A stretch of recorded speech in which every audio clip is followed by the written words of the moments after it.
The mechanics of saddling. Len Brown, saddle designer and builder, conducts saddle fit clinics in the United States and abroad.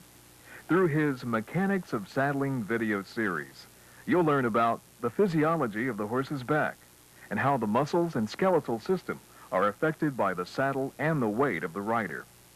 You'll observe the proper technique for palpating a horse's back for soreness and how to assess the fit of your saddle. Len and Lisa Brown gain much of their basic knowledge about saddle fit on a 3,000-mile, 7.5-month horseback trip. This 1982 trip took them through 7 states, including the Rocky Mountains. Because of saddling problems they encountered and solved on the trip, the Browns returned home intent on making a better saddle. Thus evolved the OrthoFlex Performance Saddle.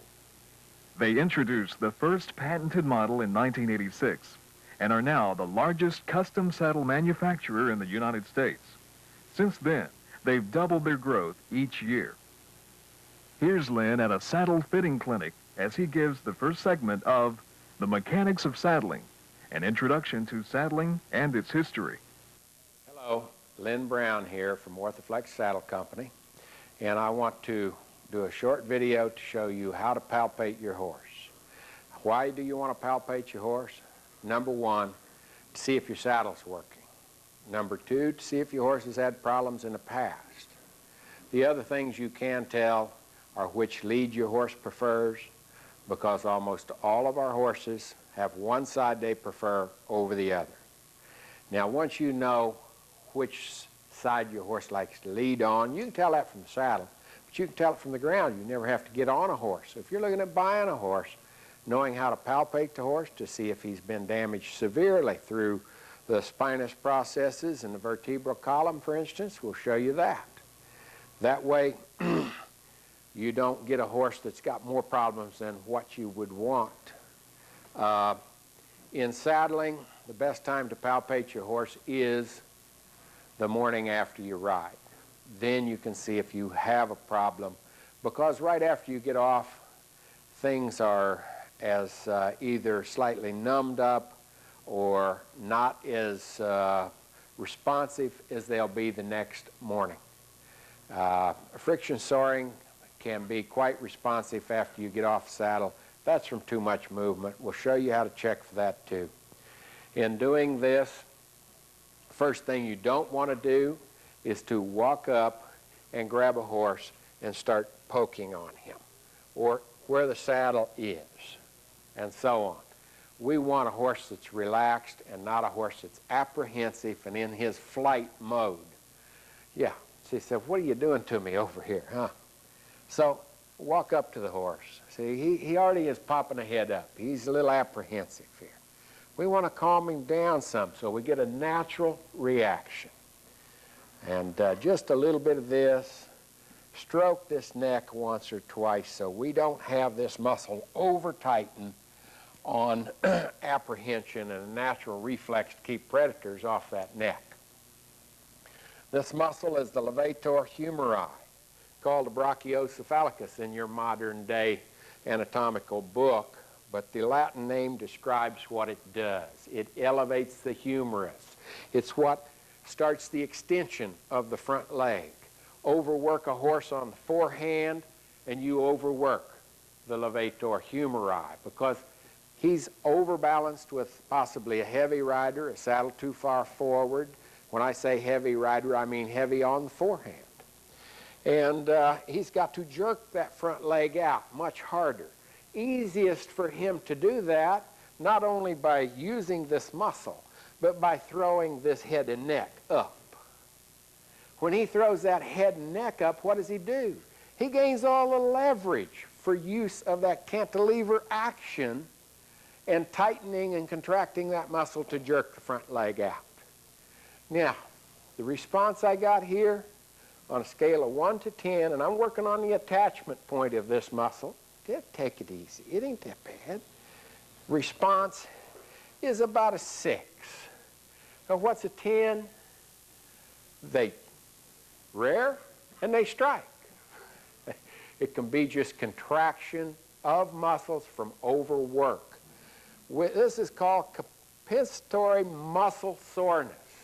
He's compensating for his back not really functioning as it should, for a rider that's heavy in the stirrups, leaning forward, trotting all day long, whatever it may be. He's overusing this muscle. So compensatory soreness is what we have. That muscle is also going to be sore at the other attachment point because the attachment points get sore first. And if you watch right here, we're going to run our hand down the muscle, feels like a cable. The cable goes right down and under the point of the shoulder, and we hit that point right there and see what kind of reaction we have. Well, he's starting to like me, maybe, but he said it hurts a little. Not bad down here right now. Just a moment, there we go. I got the spot then. So if you're not sure you have the spot, it's just an inch either side. We don't have a tremendous reaction here. Not as bad as a 6 on the upper one, but more like a 3 or 4. When I started up here, this is where he's most bothered, as you can tell. Okay? When I do this, and I have some quivering of muscle clear into the shoulder, but I'm starting to relax this. Now, deep pressure therapy will go a long way then, but I've got the spot right there. And we're in there, but not quite as tight as we are at this point here. The end of most movement. Attachment points on a muscle are called the origin and the insertion. They get tight and sore before the belly of the muscle ever does. Once they've been tight for a long time, the soreness travels, and I should say contraction, sets in and it travels into the belly of the muscle. If that muscle is used in contraction, you can then get what's called spasm, which is knotting in the muscle, the belly of the muscle. This horse doesn't have any knotting in the belly of this muscle. I normally find 3 knots in a horse on the levator humeri. They use it mighty hard when the saddle isn't working. This horse has almost nothing, and it's typical to find a little bump right in here. If he's not real sore on it, you don't have to worry about it. It's kind of like part of the muscle. What's it like when you find a real spasm? The horse can be quite sore on it. And if you work what feels like spasm pretty hard, a little bit of tightness maybe working into spasm, he will react quite violently to it. You have to work that out. It's like nature's glue. It sets in the contraction in the muscle. Spasm does. It can be worked out with deep pressure therapy. So in getting to know our horse, we started on the near side. We started up here next to the brain. And we have a horse that's not so afraid of us now. Just a little bit of niceness that I did like this. He said, well, the guy's not all bad, but he does hurt me some. Something you can do before you go on, pick this very tight point right here. Put a lot of pressure in it. You've got to have a pretty good sized hand. You can do it with 3 fingers here if you hold the other side of the horse's neck so you can push. And just hold that and let it relax the horse a little. Watch his eye get kind of soft, because this causes extra pain. It releases endorphins from the endocrine system that's activated by that pain to the brain, rather awakening the horse to what's happening in his body, and the body then going about fixing the problem. This is what deep pressure therapy is about. A little cross-fiber friction after that to make it hurt a little more, but very shortly it starts to feel so good. And we may wiggle our lip, we like it so much, huh, fella? Yeah. Okay. So right now this horse says, well, he's really not so bad when he palpates me. I can go around the rest of the horse. I can get a natural reaction without the flight mechanism and terrible apprehension the horse has of me hurting him because I'm, quote, just prodding on sore spots. Once you make him feel good in one place, you can then go much further on that one muscle. Now it's a different situation. Where I always like to check a horse is right here. This is the tricep. If this tricep is tight, horse is likely to go lame, have intermittent suspensory lameness. Reason being, we have an infraspinous, supraspinous set of muscles right here in the shoulder. And we have a little tightness in those muscles, as you can see. Okay? Hasn't traveled to the tricep yet. If it gets there, and this tightens, it wraps right around the ulna. Wrapping around the ulna from the other side is the deep flexor muscle, which the deep digital flexor tendon is attached to, and that is the anchor for the support cable of your horse's leg. That deep digital flexor tendon is not a rubber band. It has very little natural stretch as a tendon. It gets its travel from the deep flexor muscle in the forearm. Once we're tight here, if this soreness from the back travels through here and all the way to here, once we're tight on a tricep, and this is just one of 4 triceps, but the main one we're worried about.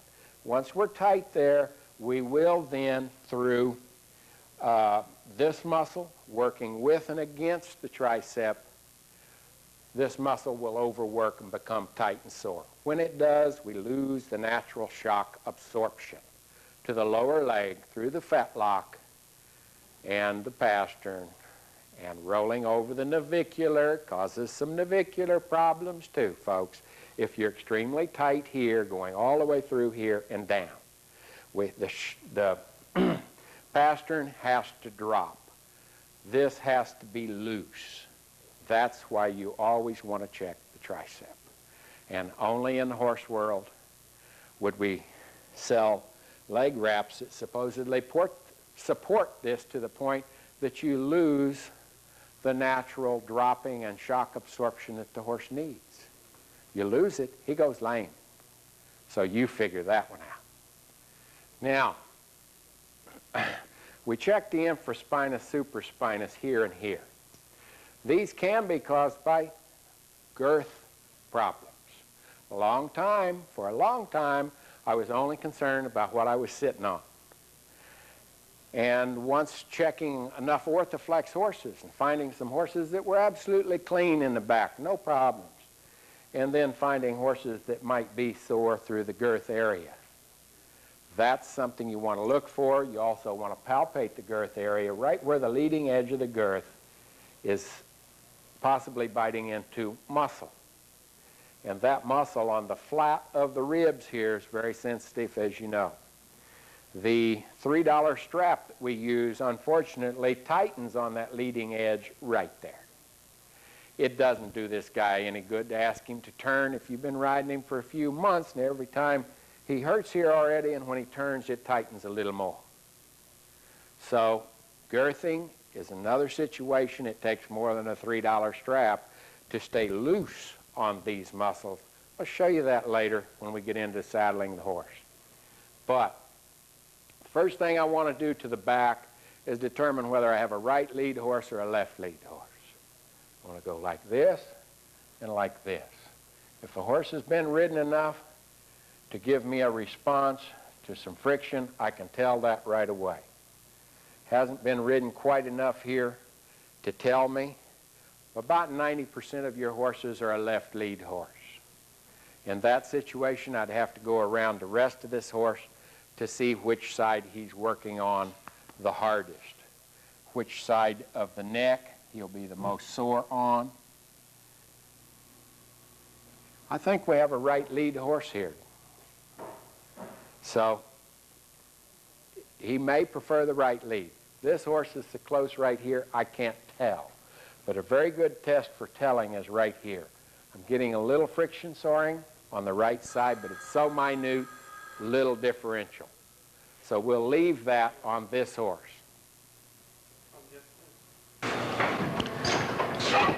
Okay.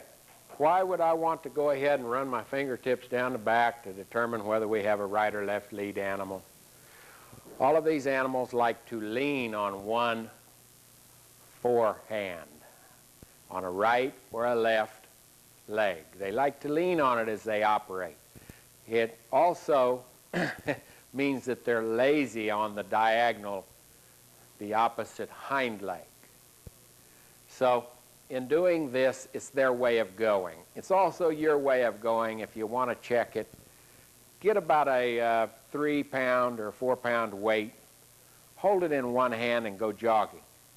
If you're right-handed, hold it in your right hand. You'll feel fine. You're swinging back and forth. Flip it over to your left hand. It's going to throw you all out of time. In saddling, we'll talk about putting the horse back into another bit of timing to get him to work on the lead that he does not prefer. What he's doing is freeing up the side that he likes to operate lightly on. This is not something that's usually simply uncorrectable. On some horses it seems like it, but by palpating here, if the horse drops a right shoulder and leans on it, it means that he drops the saddle to that side. When he does, the saddle is heavy down low on the right. And that means the horse will be a little sore down low, right there, where the lower part of the bar hits him. It means that the upper wither right here will be catching the saddle as it drops to the right. In this case, we'd be talking a right lead horse, so, a left lead horse when this happens. So right here is where we'd be real sore, because the saddle catches right there to keep from rolling even further. The horse pulling away from the pain down here. And this is catching more and more, so it's self-perpetuating. It gets worse and worse. You'd have to know how to saddle around it. We'll talk about that in basic saddling instructions. Why would we have a difference in loin? This horse hasn't been ridden too much lately, and if you ride a horse a lot at a trot and at speed, it'll be more prominent than it is at just a walk, but it becomes prominent on a trail riding horse at a walk. The saddle pops up back here on this side. It sits firm, even and smooth on this side. You pick up movement here, and you will have then a flinching in the loin area. And if this horse was ridden enough, he would be flinching in the left loin. If he flinches in the left loin, he's a left lead horse. He drops his right shoulder, pops the saddle up in the opposite rear. That is how you can tell whether he's a left or right lead horse if he's been ridden recently and quite a bit. So that one is something you can put in your little information bank. Now, it's easy to palpate a horse right here and see how sore he is. But see, one side at a time tells more of a story. Even at the attachment point, I can try to pull this horse with 30, 40 pounds of pressure. Is he doing anything? You know where the saddle's dropping to. People call us and say, my saddle, something's wrong with it. It must be crooked. It drops to the right. 90% of the time it's to the right. Very seldom is it a right lead horse dropping to the left. You look at the rider, he's coming toward you on the horse, and you swear, why didn't that guy adjust his stirrups? The right stirrup's way too long. So when the horse drops on this shoulder, he throws a lot of rider weight into the stirrup on that side he likes to lean on. Pick up the horse's hooves. You're going to find a hoof on the underside, sole of the hoof. On the right side, it's rather flat. He wears away the heel quite quickly. On the left side, it'll be much more concave. That really nice looking natural hoof you want on both sides. That is what it tells the rest of the story and lets you verify what you found up here. Now, we configure that if he's not sore on the top attachment point of the trapezius to the wither, on that side, he's not going to be very sore down here, is he? See? 50, 60 pounds on 2 fingers in here. We don't see anything. This is his side that he's free on, and he likes to move. So this is how you tell the rest of the story when you can't tell it by simply this. If the horse is ridden a lot, you'll catch it right here, and you can document it by going further. The thing you cannot do is to palpate a scapula, a shoulder, and really see what's happening under the saddle while the horse is standing. You have to pull the foreleg out, rotate the shoulder back to where it hits the saddle, and see what kind of problems we have. Now this is the, quote, free side, the one that doesn't have much pressure. Little interference with saddle, not bad. On a 1 to 10, it's about a 2. The other side, you can bet, will be a little more sore. Now, we're not going to hit him here on both sides. We already figured out what's going on. We will go on back to semi-membranosus. Let's walk this guy around and give his rear to the camera.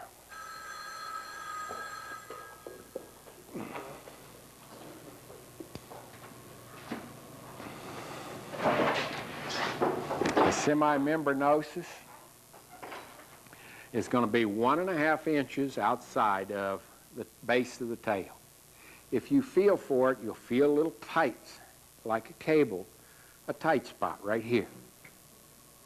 We palpate here, not bad. So see, I moved on either side. I don't find any tightness here. We try it over here on this side. This is our lazy side, isn't it? This is the side he doesn't really want to use. It's the side you pick up the movement on, but it's not very sore. Scale of 1 to 10, a little jump like that, again, and say 2. What is a 10? Both hind feet up in the air kicking out. But why would this muscle have anything to do? And by the way, the other attachment point's right down here, and you've got to watch. Cow kicking is possible. But why would a horse be working this too hard? Because of saddling. He starts the lightening of the forehand right down here to ground. These rearing muscles, the hamstrings, do play a large part. So do the gluteals from right here on the ilium forward, attaching onto these spinous processes that come out to the side. And it contracts one belly in the muscle right here. It contracts, and its only job is to start the lightening action of the forehand. Put a horse with a back that's locked down, or a rider too far forward, too heavy on the front, the gluteals fatigue very quickly, and then you have something in endurance riding or trail riding at a trot all day, and that is you have a fatigued back. Now, if that back, through riding an orthoflex, is carrying weight over a large area, it's not locking down, and it just fatigues starting at the gluteal and then through the longissimus dorsi, we are going to have a horse that pushes off without tightening the lower back. And that causes pushing off with the right. Our feet are not on the center line. Boom. The ass to the left. Left. Boom. To the right. And so they go down the trail. You ride behind a rider whose horse is in a power trot because they're leaning forward. A great instability of equilibrium in this horse now. So he has to trot faster. He has to jerk the front leg out further. You have to use his neck muscle more.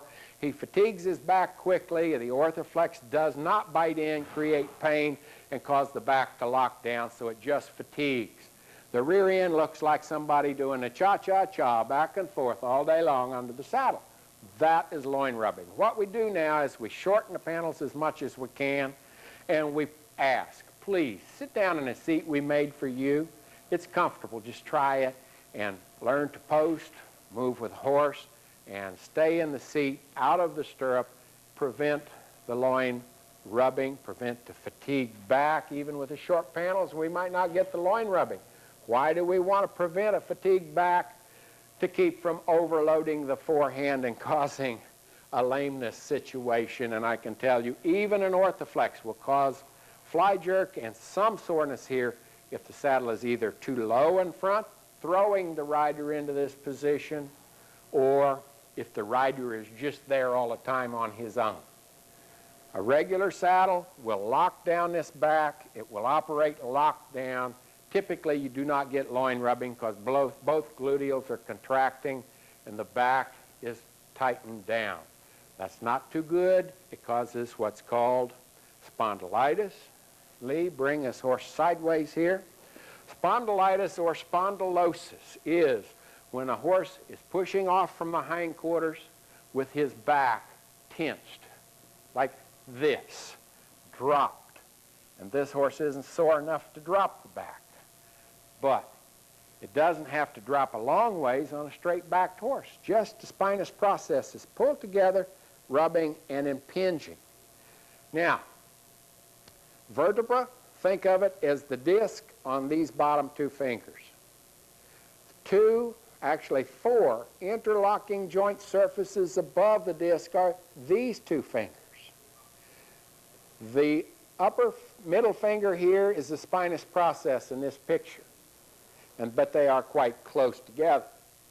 I wanted to illustrate to you that when the back is tensed down, it opens the disc, puts all of the pressure of compression on the little interlocking joint surfaces not made to take weight or compression, and pulls the disc together, the spinous processes together where they rub.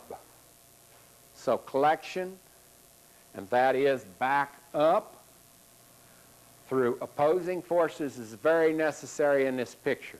The longissimus dorsi attaching here at the ilium, going all the way down from the upright spinous processes. It's segmented, attaches downward and forward to the rib cage, and goes under the shoulder and clear into the base of the neck from up in the high point of the withers.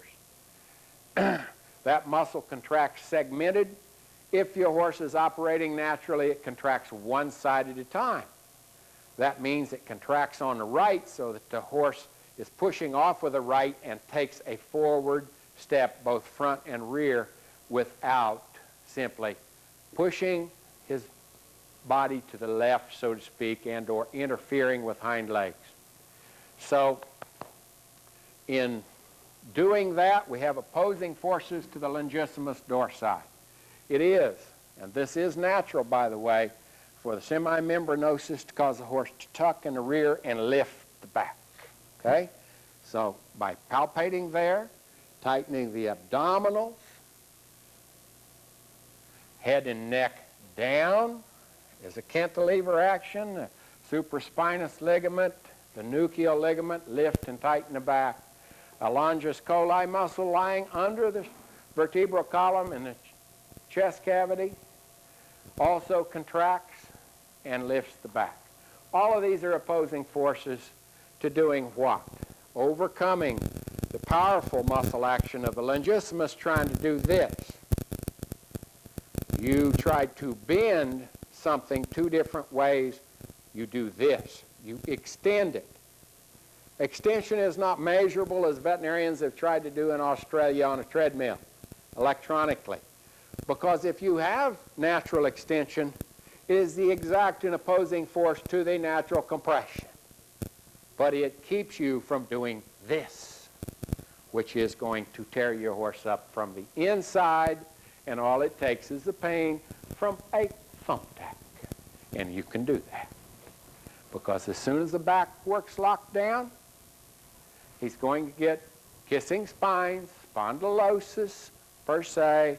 The old school horse will possibly be so stiff through here that the vertebrae have fused through what's called anklosis.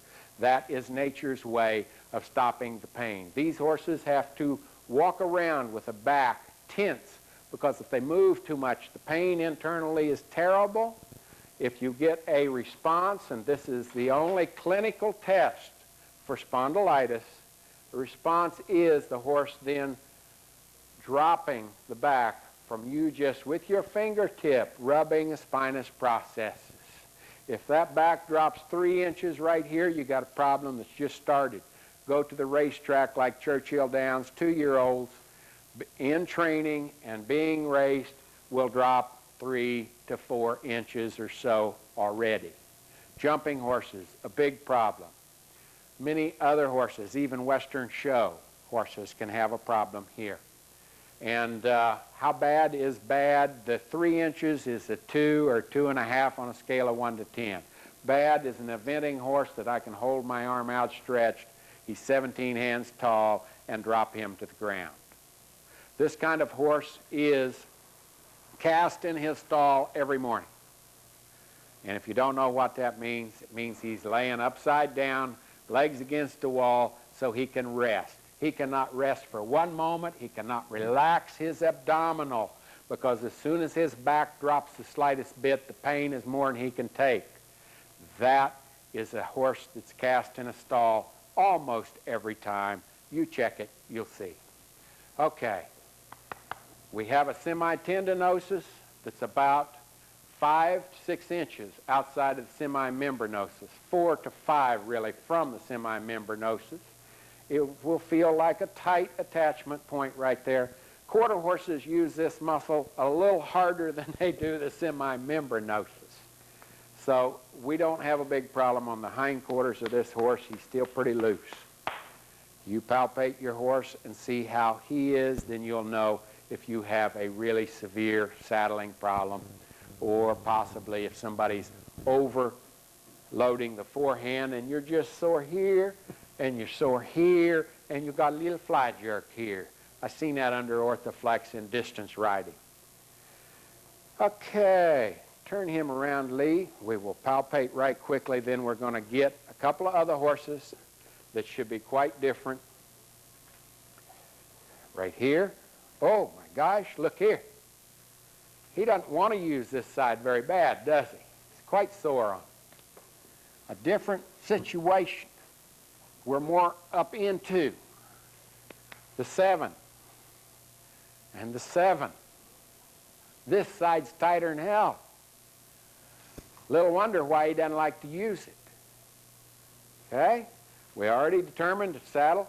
The bars are hitting right in here, in the trapezius.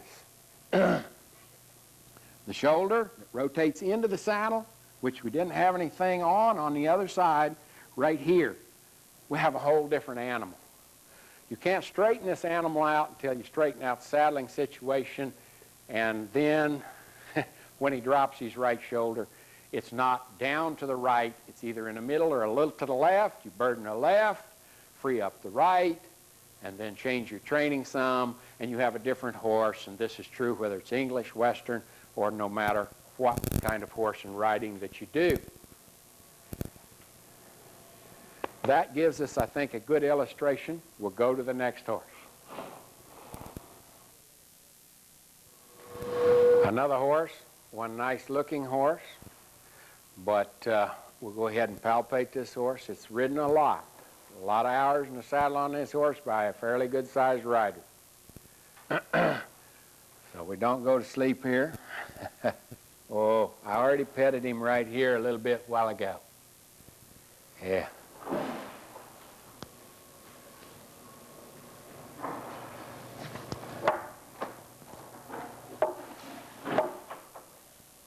About a 6 right here. A whole lot tighter than we should be.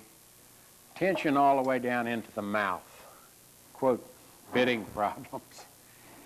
Relax a little fella. Okay, go down this muscle. It's tight.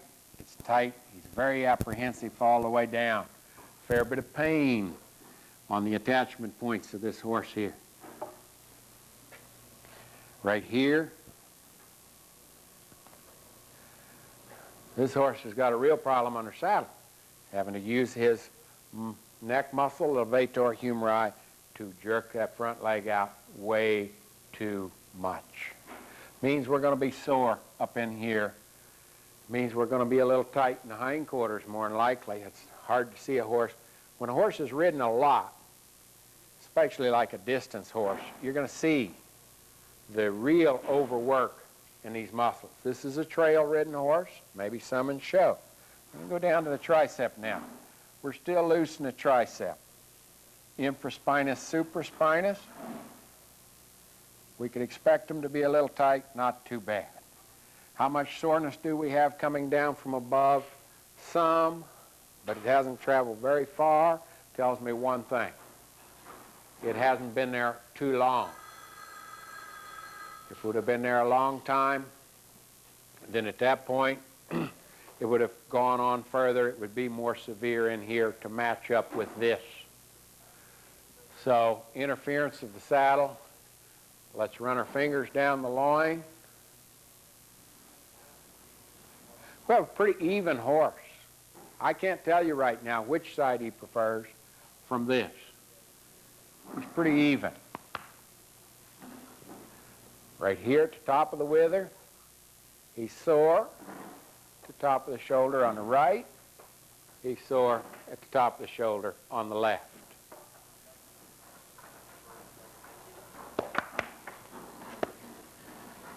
Well, let's go ahead and get down a little further here and see if we've got the trapezius that's hurt by a bar down there. We've got one that's hurt by a bar over here. He's bending a little more for me on the right side than he is the left. I'd say he's a left lead horse. You know, your chances if you're guessing, guess left lead, you're going to be right 90% of the time. But we don't have this horse bend and give down in here where he does right here. And see how that back bends. Now, if you want your horse to move naturally, you've got to get rid of the splint that he runs into when he does bend, called the bar of a saddle tree. A lot of Western saddles will be up over the shoulder on a smooth-shouldered horse like this. He'll still bend, but problems come into play. We got a horse that's noisy with his feed bucket back here, don't we? Problem comes into play when this happens. Whoa, baby. Whoa, whoa, whoa. Goodness sake. Yeah, come on, come on. No, come on. Ah, it's all right. That's problem from saddling. That's a bar right through any kind of pad you use. And the horse bending into it because he bends more to the left. He leads with the left. And we have one very sore horse down in the scapula itself as it rotates back and runs into the bar of that saddle tree. Okay. The thing we'll do now is move on back. By the way, if you ride English, if you ride barrel racing saddles typically are short. The bars are not very expensive. They don't flatten out as they should. They're quite sharp in the rear. A barrel racing saddle will often hit a horse on the outside of the bars right in here. A small, cheap saddle will Western. Or a long, cheap saddle might hit it further back. If you ride English, you want to check right where the flaps end. Here, where the sweat flap and the flap goes under the tree, it can create a hell of a pressure point right in here. That's if you ride English. That's 2 layers of leather going over the sharp edge of an angled bar. The bar looking essentially like this, I should say like this, and the 2 layers of leather going over the edge like that, creating a set of knuckles. Under that part of the bar, it gives a very effective seat aid to overcome any interference we have going to the brain from pain up here in this shoulder. A very big default in English saddles that can be fixed by castle cutting those 2 pieces of leather like this and skiving them thin. You no longer have the severe seat aid, and you no longer have a horse that pulls away from the pain in the back, because pain right here directly from some pressure will flatten this croup, just as I can flatten the croup if I simply massage hard enough here. But that's not pain from saddling. That's natural. A little bit here can do that, just boom, if it is a, quote, set of knuckles for those severe seat aids built into your dressage saddle. Now, on back to the back, as hard as we are in the neck, as tight as we are, I would say we could have a little problem on the semimembranosus. We're a little tense in the hindquarters. Not real bad. Big, powerful hindquarters. Little jump. For these big, powerful hindquarters, we are not overworking very much. Let's find the semitendinosus right in here. Okay, not too bad. And simply Same on the other side, but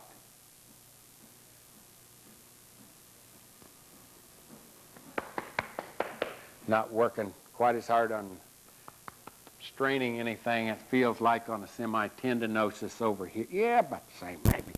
Not much back here. He's so powerful. He manages to do with these hindquarters, but he's having to make up for a lot in not using the back right and keeping it locked down somewhat. He's having to overuse this levator humeri, and those shoulders are really sore. But all that reaction I got a while ago, you don't get it when he's not rotating that shoulder and he's just standing here. Amazing, isn't it? Now, one more thing, spinous processes. No problem. No problem. That means whatever's been going on in this horse hasn't been going on too long. We have a little tightness in the belly of the muscle, a little bit of knotting right in there, tension, that can be worked out. Oh, my gosh, he said, that's sore. Look at this horse. Very concerned. Okay. We're not going to do the rest of this horse. You have the idea of what to look for. And a deep pressure therapy will go a long way with this horse. Okay, let's do another one. Save the most relaxed, I hope, horse until last. He's just chewing his cud here. He's not too concerned. Okay, fella. Yeah. Hey, come on now. It's all right.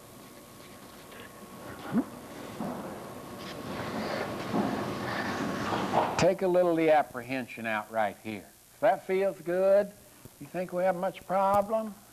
Nah. He likes me already. Okay. These are quarter horses that are all at the same stables here in Jasper, Missouri. They're just owned by different people, ridden in a little different manners. This horse, if I keep doing this, he may go to sleep. No big problem. This is the way your horse should be here on the levator humeri and the attachment point of that muscle. Why do muscles get sore clear into here, down here, down here, and so on from one tight muscle here, the trapezius, which then causes the longissimus to lock down? It's called cooperative antagonism. All muscles work with and against each other.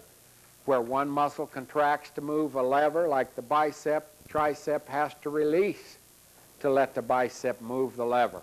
But if it releases all the way, too much cooperation, a la fatigue, then the bicep quite possibly can overstretch the tricep and hurt the attachment points. That can happen from fatigue. The next day, the attachment points to the tricep are sore. It travels into the belly. A few days later of the tricep, contraction in the muscle. After that, the bicep has to work harder because the tricep is too antagonistic now. Doesn't release enough. A la, we get some tension in the bicep. A little old hip bone, ankle bone, knee bone song's the idea. And it does go from one end of the horse to the other. So you have a balance in all creatures of cooperative antagonism in muscle action. Every muscle is moving a lever. That's why we're going over the whole horse. The muscles we're dealing with are the ones we are most concerned with. A little bit apprehensive on me there, but see, I'm getting the real natural reaction. And that isn't much. A little bit of work with any horse, he's going to be just like this with any saddle. So either you haven't been ridden enough, fella, or simply you've got too good saddle on. Yeah. Okay. Even a horse that's saddled well will be a little tight after a lot of hard, strenuous riding at speed. You can expect it. But just a little tight on the attachment points, and then that goes away quite quickly. Spinous processes, check for spondylitis, no problem. No natural reaction here, folks. Only damage down inside there. And the base of the withers is thoracic vertebra number 8. And 8, 9, and 10 is where the center of movement in this back is. If he really bends his back, that bending action starts there. That means you have more movement front and rear of here. This is the center of movement. That's how you can get, quote, loin rubbing with the fatigued gluteals, fatigued longissimus that do not contract and stiffen the lower back as the horse pushes off. If your horse contracts both gluteals and has the back locked down, he trots more like a cow. That's how a cow trots. Hopefully your horse contracts. If he's pushing off on the right, he contracts the right longissimus, just like I did then, to take a straight step forward. Same with the left. Do it yourself with a long step. You'll feel your back tighten on the same side. The muscles are also named the same. Girthing, we check right through here. No problem. This is good. There are more muscles, by the way. The pectorals come up through here. The abdominal is moving up through here to attach into here. The serratus, a little serratus in here you will find attaching the shoulder to the rib cage. The latissimus under the sheet of muscle here comes right down through here into the shoulders, and there are more muscles that cross over at each other and attach as well in this point than any other. When you have a horse that is not sensitive here, you've got something to brag about, or you have a horse that isn't ridden. I don't know which here for sure, but girthing can be a big problem here. That's why I don't like a real long girth. That's why I don't want a buckle up here. That's why I don't want any lumps under the rigging on a saddle for the stirrup strap to swing back and forth against, because it will put fluid under the skin, tension in the muscle, and cause soaring, so to speak, and a little roaning of hair later. You may see it next year. Okay. We're not talking about dry spots in this video. Dry spots can be from lack of contact behind the shoulder and a short ride. Dry spots can be from great contact over a good-sized area and little or no movement on a short ride. Only until you have your horse sweated right down the middle of that back could you look and see if you had a dry spot, and did it come from what you just rode, or did it come from damage on the skin from previously. And believe me, once it's damaged and it doesn't sweat up, this doesn't get fixed if the skin and the sweat glands were actually damaged. It's like reading a Ouija board to read dry spots, and if you read a pad, it's worse, because you always have the most movement back here. That'll be the dirtiest part of the pad, the quickest. Then the shoulders will be second. So you can't really read pads. They'll all look clean in the middle. I say, my saddle's bridging. I got all my contact here and here. I ain't got a thing in the world to do with saddling. It's just movement of the horse. Okay, fella.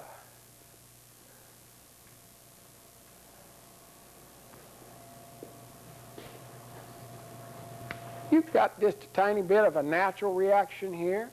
This horse maybe been ridden a little in the past, but he hasn't got anything that's maybe a 0.1 over natural in the hindquarters. A nice loose hindquarters. Pretty horse. We can go down the other side. We're going to poke under saddle. Are we going to find anything? What do you think? No. And you're looking at the rear of the horse and not the saddling area. I can see that. But we just are not going to have it. Does that feel good? Oh, my goodness. Yeah. Oh, is this side a little tight? You mean you've been ridden a little bit somewhere? Huh? Goodness. Okay, but nothing to talk about. At least we got to show you a horse that has been ridden, been laid off a little while maybe. A horse that's really sore can be laid off for 6 months. We'll give you a real good demonstration with if he's really been ridden a lot and sore. Thank you very much. I hope this video helps you. And palpating your own horse, you are developing a bank of knowledge. I work off my bank of knowledge. I've given it to veterinarians and veterinary universities, and it helps them to step up by taking some of my bank of knowledge and going on developing their own. Every horse is different. Every rider is different. Every sport has different demands. So you've got to check your horse regularly and follow what's happening. And it's your responsibility, not anybody else's. Thank you very much. I hope you enjoyed this.